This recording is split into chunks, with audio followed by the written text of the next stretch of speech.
Hi everyone, it's Joanne. I just wanted to share this VR with you for Makaz Home, and it's her 400 subby giveaway challenge, and she's just looking for a memory dex card. So this is what I created today for her, and I just did layered the memory dex card, and I put this cute little ballerina dress with a bow on it, and put some tickets in layers, and then put this ticket that says good times.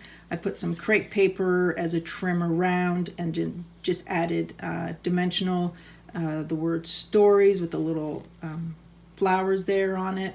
And then of course I just put my information on the back. So that's what I'm sending to her. I will put her information below. If you guys would like to participate, you still have time to the end of June, and all her information will be linked below. And if you want to head over to subscribe to her, just let her know that I sent you. All right, guys, bye.